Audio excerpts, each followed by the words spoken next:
জায়গায় থেকে যায়, থেকে আরো কালো কুচকুচে হয়। আগের সরকার এই কালো আইনের সুবিধা নিয়ে তার বিরোধী পক্ষকে দমন করে, পরের যারা আসে তারা এসে ওইটাকে আরো অতীতের সমস্ত অভিজ্ঞতা একত্রিত করে কাজে লাগায়। আমি একদিন একটা ফার্মাসিউটিক্যাল ইন্ডাস্ট্রির সেন্ট্রাল অফিসে বসা, তো যার সাথে বসেছি তিনি একজন ডাক্তার, তিনি সরকারি চাকরি করতেন, এরপরে রিজাইন করে তিনি চলে এসেছেন।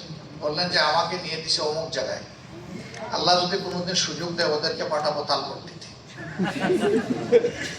বেশ, তো আপনাকে দেশের বাউন্ডারির ভিতরে রেখেছিল, আপনি একদম ঠেলা মেরে সমুদ্রের ভিতরে পাঠাই দিলেন, তো ওরা তাইলে দুষ করছে কি? আপনি যদি এইটা করেন তাইলে এরা তো তাই করেছে ভাই।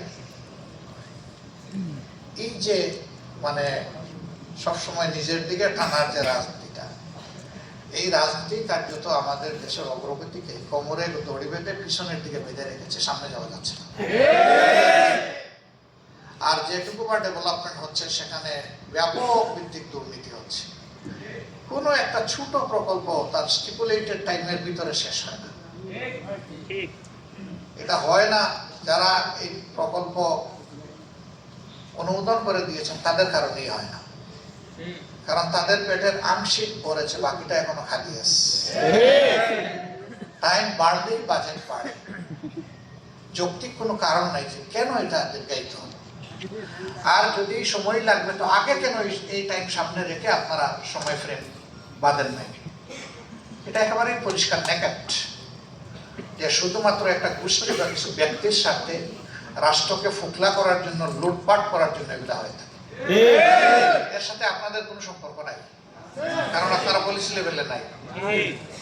আপনারা শুধু করুণভাবে এই দৃশ্য দেখেন আর মনে মনে কষ্ট পান যে দেশের এই ক্ষতিটা হয়ে যাচ্ছে, সমাজের এই ক্ষতিটা হয়ে যাচ্ছে। এই জন্যই আমাদের বার্তা হচ্ছে ওই যে বৈষম্য বিরোধী ছাত্র জনতার আন্দোলন। আমরা সমাজের সর্বক্ষেত্রে আমরা সুবিচার চাই, একটা ভারসাম্যপূর্ণ সমাজ চাই, যেই সমাজে মানুষ মূল্যায়িত হবে তার মেধা, অভিজ্ঞতা এবং যোগ্যতার কারণে।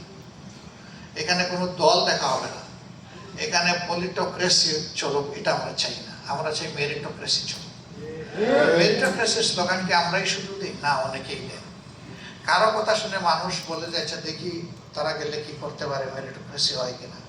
আবার কারো কথা শোনা মাত্রই বলে যে হ্যাঁ আপনাদেরকে চিনা আছে, আপনারা কোন মেরিটোক্রেসি আমাদেরকে দিবেন। এই দুটি আছে।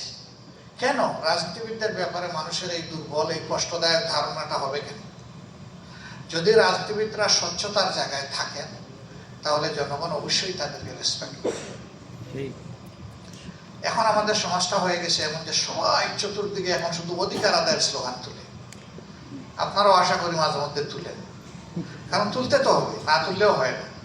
সবাই তুললো, আপনি চুপ করে থাকবেন, তাইলে সরকার মনে করবে এরা বোধহয় খুব ভালো আছে, এদের আর কিছু শোনা লাগবে। তো মাঝে মাঝে আপনাদেরও একটু কুচা দিতে হয়, দিতে হয়। কিন্তু আশ্চর্যের বিষয় যে জনগণের জন্য আপনার এই সার্ভিস, এটা হেলথ সার্ভিস বলেন, ইঞ্জিনিয়ারিং বলেন, সোশ্যাল ওয়েলফেয়ার বলেন, অথবা অ্যাডমিনিস্ট্রেটিভ সার্ভিস বলেন, ফরেন সার্ভিস বলেন, যে সার্ভিসগুলো যে জনগণের জন্য, ওই দাবিতে জনগণের অংশটা খুঁজে পাওয়া বড় কঠিন। সব হলো যে অমুক ক্যাডারে এইরকম সুবিধা আছে, আমার নাই কেন, আমি আমারটা চাই। তুমি সেক্রেটারি পর্যন্ত হয়েছে, এখন আবার তোমার সিনিয়র সেক্রেটারি হতে হয়, তো তোমার যে মেধা সেই মেধা তো আমার আছে, আমি নই কেন? এই কেনর জবাব কে দিবে? তো কেন, এই কেনটা কেন? এই কেনটা এই কারণে যে এখানে কোনো ন্যায় বিচার নাই। এই কারণে যেই সমাজে ন্যায় বিচার প্রতিষ্ঠিত থাকে